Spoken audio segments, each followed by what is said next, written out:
9ನೇ ತರಗತಿ ಪ್ರಥಮ ಭಾಷೆ ಕನ್ನಡ ಗದ್ಯಪಾಠ 1 ಪ್ರಜಾನಿಷ್ಠೆ. ಲೇಖಕರು ಸಾಶಿ ಮರಳಯ್ಯ. ಕೃತಿಕಾರರ ಪರಿಚಯ. ಸಾಶಿ ಮರಳಯ್ಯ ಶ್ರೀ ಸಾಸಲು ಶಿವರುದ್ರಯ್ಯ ಮರಳಯ್ಯ ಇವರು ಸಾಮಾನ್ಯ ಶಕ 1931ರಲ್ಲಿ ತುಮಕೂರು ಜಿಲ್ಲೆಯ ಚಿಕ್ಕನಾಯಕನಹಳ್ಳಿ ತಾಲೂಕಿನ ಸಾಸಲು ಗ್ರಾಮದಲ್ಲಿ ಜನಿಸಿದರು. ಇವರ ತಂದೆ ಶಿವರುದ್ರಯ್ಯ, ತಾಯಿ ಸಿದ್ದಮ್ಮ. ಇವರು ಸಾಮಾನ್ಯ ಶಕ 1956ರಲ್ಲಿ ಮೈಸೂರು ವಿಶ್ವವಿದ್ಯಾನಿಲಯದಿಂದ ಕನ್ನಡ ಎಂ.ಎ. ಪದವಿಯನ್ನು ಪಡೆದರು. ಇವರು ಶಿವತಾಂಡವ, ಕೆಂಗನಕಲ್ಲು, ವಚನ ವೈಭವ, ನೆಲದ ಸೊಗಡು, ನಾಟ್ಯಮಯೂರಿ, ವಿಜಯವಾತಾಪಿ ಮೊದಲಾದ 90ಕ್ಕೂ ಹೆಚ್ಚು ಕೃತಿಗಳನ್ನು ರಚಿಸಿದ್ದಾರೆ. ಶ್ರೀಯುತರಿಗೆ ಕರ್ನಾಟಕ ರಾಜ್ಯೋತ್ಸವ ಪ್ರಶಸ್ತಿ, ಕರ್ನಾಟಕ ಸಾಹಿತ್ಯ ಅಕಾಡೆಮಿ ಪ್ರಶಸ್ತಿ ಹಾಗೂ ದೇವರಾಜ್ ಬಹದ್ದೂರ್ ಪ್ರಶಸ್ತಿಗಳನ್ನು ನೀಡಿ ಗೌರವಿಸಲಾಗಿದೆ. ಕೊಟ್ಟಿರುವ ಪ್ರಶ್ನೆಗಳಿಗೆ ಒಂದು ವಾಕ್ಯದಲ್ಲಿ ಉತ್ತರಿಸಿ. ಪ್ರಶ್ನೆ 1. ಚೋಳರು ಮತ್ತು ಹೊಯ್ಸಳರ ನಡುವೆ ಎಲ್ಲಿ ಯುದ್ಧ ನಡೆಯಿತು? ಚೋಳರು ಮತ್ತು ಹೊಯ್ಸಳರ ನಡುವೆ ಮಳವಳ್ಳಿ ಮುಡುಕುತೊರೆಗಳ ಬಳಿಯಲ್ಲಿ ಯುದ್ಧ ನಡೆಯಿತು. ಪ್ರಶ್ನೆ 2.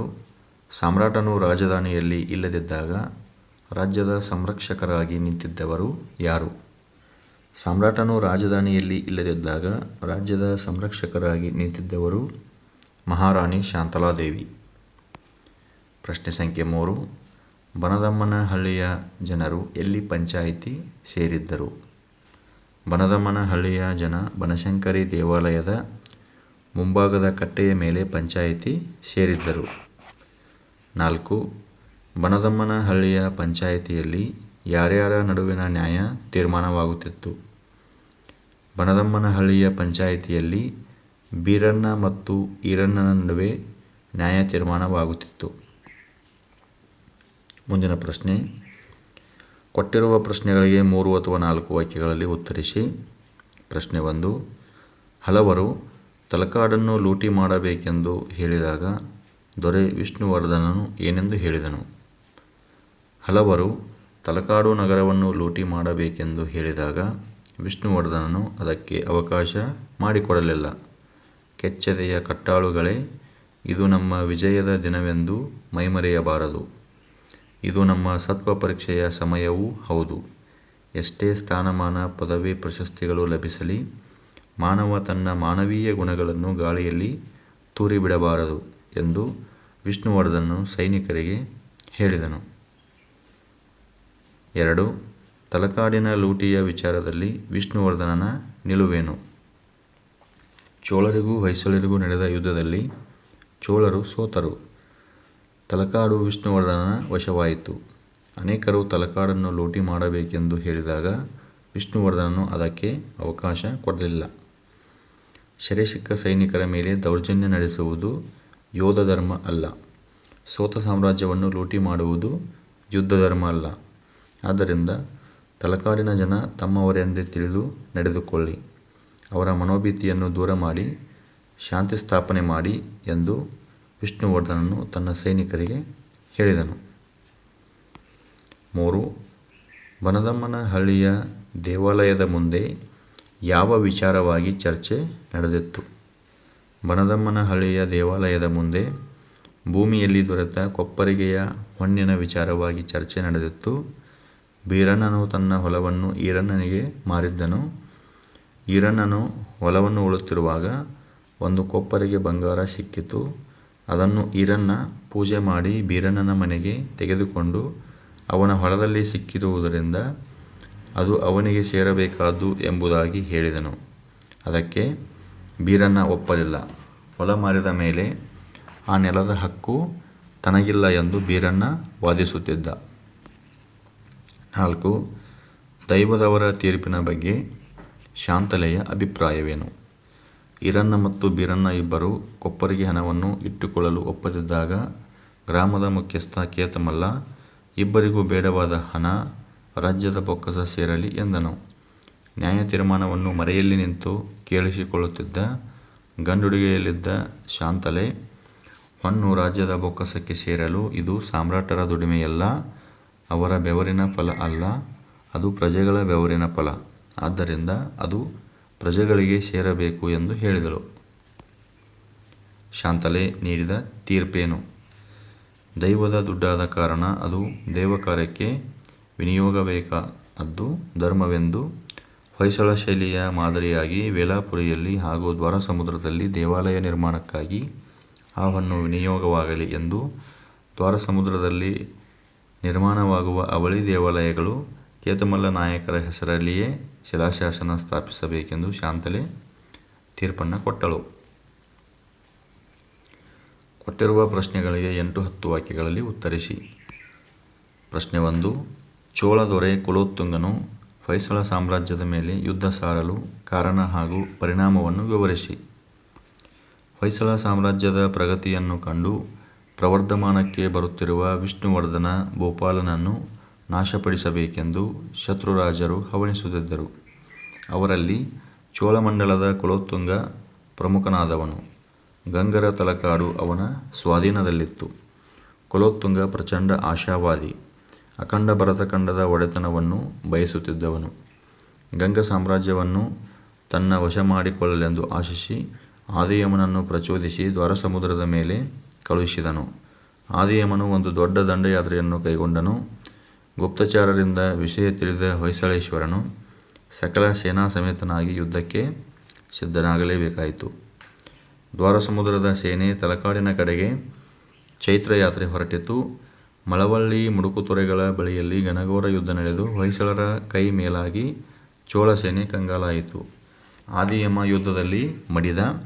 ಅವನ ಸತ್ತ ಸುದ್ದಿ ತಿಳಿಯುತ್ತಲೇ ಚೋಳ ಸೇನೆ ದಿಕ್ಕಾಪಾಲಾಗಿ ಓಡಿತು. ತಲಕಾಡ ಕೋಟೆ ಸುಲಭವಾಗಿ ವಿಷ್ಣುವರ್ಧನ ಭೂಪಾಲನ ಕೈವಶವಾಯಿತು. ಸಮಸ್ತ ಸೇನೆಯು ತಲಕಾಡು ಗೊಂಡನಿಗೆ ಜಯವಾಗಲಿ ಎಂದು ಜೈಕಾರ ಹಾಕಿತು. 2. ಬನದಮ್ಮನಹಳ್ಳಿಯ ಪಂಚಾಯಿತಿಯಲ್ಲಿ ನಡೆದ ನ್ಯಾಯ ಹಾಗೂ ಅದರ ತೀರ್ಪಿನ ಬಗ್ಗೆ ವಿವರಿಸಿ. ಒಮ್ಮೆ ಮಹಾರಾಣಿ ಶಾಂತಲೆ ಉದಯಾದಿತ್ಯನೊಂದಿಗೆ ಗಂಡುಡುಗೆಯನ್ನುಟ್ಟು ಕುದುರೆಯನ್ನು ನೇರಿ ದ್ವಾರಸಮುದ್ರದ ಬಳಿ ಹೊರಟಳು. ಹಲವು ಹಳ್ಳಿಗಳನ್ನು ದಾಟಿ ಬನದಮ್ಮನಹಳ್ಳಿಗೆ ಬಂದಾಗ ಅಲ್ಲಿ ಬನಶಂಕರಿ ದೇವಾಲಯದ ಮುಂದೆ ಪಂಚಾಯಿತಿ ಸೇರಿತ್ತು. ಶಾಂತಲೆ ಯಾವುದೋ ಹಳ್ಳಿ ಜಗಳ ಇರಬೇಕೆಂದು ಕೊಂಡಳು. ಆದರೆ ಅದು ಜಗಳವಾಗಿರಲಿಲ್ಲ. ಒಂದು ಹೊಸ ಬಗೆಯ ನ್ಯಾಯವನ್ನು ಬೇಡಲಾಗುತ್ತಿತ್ತು. ಶಾಂತಲೆ ಮತ್ತು ಉದಯಾದಿತ್ಯ ಇಬ್ಬರು ಜನರಿಗೆ ಕಾಣದಂತೆ ಮರದ ಮರೆಯಲ್ಲಿ ನಿಂತು ನ್ಯಾಯ ವಿಚಾರಣೆಯನ್ನು ಆಲಿಸುತ್ತಿದ್ದರು. ಬನದಮ್ಮನಹಳ್ಳಿಯ ದೇವಾಲಯದ ಮುಂದೆ ಭೂಮಿಯಲ್ಲಿ ದೊರೆತ ಕೊಪ್ಪರಿಗೆಯ ಹೊನ್ನಿನ ವಿಚಾರವಾಗಿ ಚರ್ಚೆ ನಡೆದಿತ್ತು. ಬೀರಣ್ಣನು ತನ್ನ ಹೊಲವನ್ನು ಈರಣ್ಣನಿಗೆ ಮಾರಿದ್ದನು.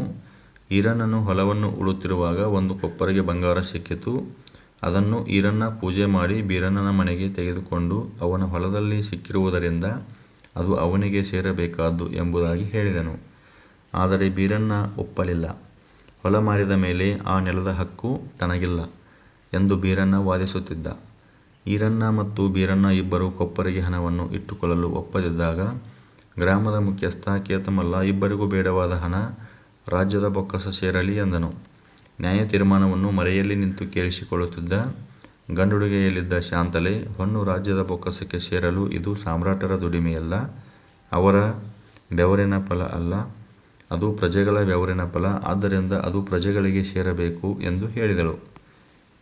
ಮುಂದಿನ ಮುಖ್ಯ ಪ್ರಶ್ನೆ, ಸಂದರ್ಭ ಸಹಿತ ಸ್ವಾರಸ್ಯವನ್ನು ವಿವರಿಸಿ. ಪ್ರಶ್ನೆ 1. ತಲಕಾಡು ಗೊಂಡನಿಗೆ ಜಯವಾಗಲಿ. ಆಯ್ಕೆ: ಈ ವಾಕ್ಯವನ್ನು ಸಾಶಿ ಮರುಳಯ್ಯನವರು ಬರೆದಿರುವ ನಾಟ್ಯಮಯೂರಿ ಎಂಬ ಕೃತಿಯಿಂದ ಆಯ್ದ ಪ್ರಜಾನಿಷ್ಠೆ ಎಂಬ ಗದ್ಯ ಭಾಗದಿಂದ ಆರಿಸಿಕೊಳ್ಳಲಾಗಿದೆ. ಸಂದರ್ಭ: ದೊರೆ ವಿಷ್ಣುವರ್ಧನ ತಲಕಾಡನ್ನು ಗೆದ್ದುಕೊಂಡಾಗ ಈ ಮಾತು ಬರುತ್ತದೆ. ಸ್ವಾರಸ್ಯ: ತಲಕಾಡ ಕೋಟೆ ಸುಲಭವಾಗಿ ವಿಷ್ಣುವರ್ಧನ ಭೂಪಾಲನ ಕೈವಶವಾಯಿತು. ಸಮಸ್ತ ಸೇನೆಯು ತಲಕಾಡುಗೊಂಡನಿಗೆ ಜಯವಾಗಲಿ ಎಂದು ಜೈಕಾರ ಹಾಕುವುದು ಇಲ್ಲಿನ ಸ್ವಾರಸ್ಯ. 2. ಸೆರೆಸಿಕ್ಕ ಸೈನಿಕರ ಮೇಲೆ ದೌರ್ಜನ್ಯ ನಡೆಸುವುದು ಯೋಧ ಧರ್ಮವಲ್ಲ. ಸಂದರ್ಭ: ಈ ಮಾತನ್ನು ವಿಷ್ಣುವರ್ಧನನು ತನ್ನ ಸೈನಿಕರಿಗೆ ಹೇಳಿದನು. ಚೋಳರಿಗೂ ಹೊಯ್ಸಳರಿಗೂ ನಡೆದ ಯುದ್ಧದಲ್ಲಿ ಚೋಳರು ಸೋತರು. ತಲಕಾಡು ವಿಷ್ಣುವರ್ಧನನ ವಶವಾಯಿತು. ಅನೇಕರು ತಲಕಾಡನ್ನು ಲೂಟಿ ಮಾಡಬೇಕೆಂದು ಹೇಳಿದಾಗ ವಿಷ್ಣುವರ್ಧನನು ಅದಕ್ಕೆ ಅವಕಾಶ ಕೊಡಲಿಲ್ಲ. ಸ್ವಾರಸ್ಯ: ಸೆರೆಸಿಕ್ಕ ಸೈನಿಕರ ಮೇಲೆ ದೌರ್ಜನ್ಯ ನಡೆಸುವುದು ಯೋಧ ಧರ್ಮವಲ್ಲ. ಸೋತ ಸಾಮ್ರಾಜ್ಯವನ್ನು ಲೂಟಿ ಮಾಡುವುದು ಯುದ್ಧ ಧರ್ಮವಲ್ಲ.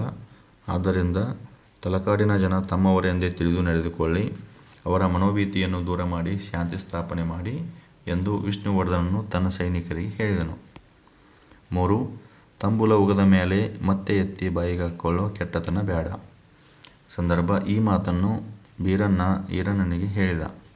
ಸ್ವರಶ: ಈರಣ್ಣ, ನಾನು ಹಣ ಕೊಟ್ಟಿದ್ದು ಮಣ್ಣಿಗೆ ಹೊರತು ಅದರಲ್ಲಿ ಸಿಕ್ಕ ಹೊನ್ನಿಗಲ್ಲ. ಈ ಹೊನ್ನು ಬೀರಣ್ಣಂದೇ ಎಂದ. ಆಗ ಬೀರಣ್ಣ, ತಂಬೂಲ ಉಗಿದ ಮೇಲೆ ಮತ್ತೆ ಎತ್ತಿ ಬಾಯಿಗೆ ಹಾಕ್ಕೊಳ್ಳೋ ಕೆಟ್ಟತನ ಬೇಡ, ಹೊನ್ನು ಹೊಲ ಈರಣ್ಣಂದೇ ಎಂದು ಹೇಳಿರುವುದು ಸ್ವರಶವಾಗಿದೆ. ಬಿಟ್ಟ ಸ್ಥಳದಲ್ಲಿ ಸೂಕ್ತ ಪದವನ್ನು ತುಂಬಿರಿ. ಬನದಮ್ಮನಹಳ್ಳಿಯ ಜನರಿಗೆ ಡ್ಯಾಶ್ ಒಂದೇ ಮೆಟ್ಟಿಲಲ್ಲಿ ಉಳಿಯಿತು. ಉತ್ತರ: ಸ್ವರ್ಗ. 2. ದ್ವಾರಸಮುದ್ರದ ಸೇನೆ ಡ್ಯಾಶ್ ಕಡೆಗೆ ಚೈತ್ರಯಾತ್ರೆ ಹೊರಟಿತು. ಉತ್ತರ: ತಲಕಾಡಿನ. ಮಾನವ ತನ್ನ ಡ್ಯಾಶ್ ಗುಣಗಳನ್ನು ಗಾಳಿಯಲ್ಲಿ ತೂರಿಬಿಡಬಾರದು. ಉತ್ತರ: ಮಾನವೀಯ. ನಿಮ್ಮ ಊರಿನ ಹಣ ನಿಮ್ಮೂರಿನ ಡ್ಯಾಶ್ ವಿನಿಯೋಗವಾಗಲಿ. ಉತ್ತರ: ಏಳಿಗೆಗಾಗಿಯೇ.